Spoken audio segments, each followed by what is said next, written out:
राम राम जी। एक साधक के जीवन में उद्यम का होना बहुत ज़रूरी है। पुरुषता का लक्षण है। अगर हम निरुद्यमी हो जाते हैं और पौरुष हमें घेर लेता है तो हम ना तो इस संसार में कामयाब हो सकते हैं और ना ही परमार्थ के मार्ग में कामयाब हो सकते हैं। हमारे मन में अच्छी और बुरी दोनों प्रकार की वासनाएं होती हैं। अगर हम अच्छी वासनाओं को, अच्छी आदतों को अपनाते हैं और एक दृढ़ संकल्प के साथ आगे बढ़ते हैं तो हम अपनी मंजिल को प्राप्त कर सकते हैं। जैसे विश्वामित्र जी थे। विश्वामित्र जी ने एक क्षत्रिय के रूप में जन्म लिया था, लेकिन बाद में वो ब्रह्म ऋषि की पदवी ब्रह्मत्व को प्राप्त हुए थे। उन्होंने अपनी अखंड तपस्या से ऐसी शक्ति प्राप्त की थी कि उन्होंने ब्रह्मा जी की तुलना में एक दूसरी सृष्टि का निर्माण कर दिया था। तो ऐसा माना जाता है ये जो भैंस है ये ब्रह्मा जी की बनाई हुई नहीं है, ब्रह्मा जी ने गाय बनाई थी।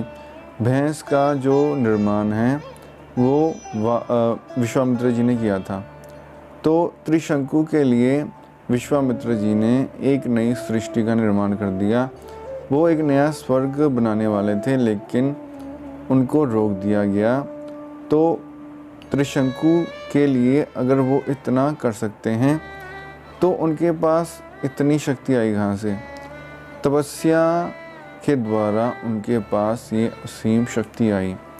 तपस्या का अर्थ है साधन करना, मन को तपाना। मन में जो फालतू के विचार हैं, काम, क्रोध, मोह, लोभ, अहंकार, ऐसे विचारों को ना आने देकर परमात्मा का भजन करना। जीवा से परमात्मा के नाम का जप करना, कानों से उनके भजन को सुनना, देह से कीर्तन में जाना, सेवा करनी। तो ये सब तपस्या में आता है, तप में आता है। और ये अगर उद्यम है किसी साधक के शरीर में तभी वो कर सकता है। अगर वो आलसी है, वो बोलता है सारा दिन तो धन कमाने में निकल जाता है तो मैं थक जाता हूँ, क्या शाम को परमात्मा का नाम लूँ, सुबह सुबह आधा 1 घंटा 2 घंटा ज़्यादा नींद ले लूँ, आराम मिलेगा, क्या उठकर परमात्मा का भजन करना। तो ये सब निरुद्यमी आलसी व्यक्ति के लक्षण हैं। इसके द्वारा वो संसार में भी कुछ प्राप्त नहीं कर सकता। अगर उसे धन भी कमाना है तो मेहनत करनी पड़ेगी। अगर सोया रहेगा तो धन प्राप्ति भी नहीं हो सकती। तो परमात्मा जो अत्यंत दुर्लभ है, अत्यंत असीम शक्तिशाली है, वो कैसे प्राप्त किया जा सकता है? परमात्मा की प्राप्ति में भी उद्यम बहुत ज़रूरी है। वाल्मीकि जी ने कहा है कि जो व्यक्ति उद्यम करता है वो राम को भी अपने सामने खड़ा कर सकता है। जो परमात्मा है वो भी साकार होकर उस व्यक्ति के सामने प्रस्तुत हो जाता है। जो परमात्मा का नाम जप प्रेम से करता है, जो उद्यमी होता है।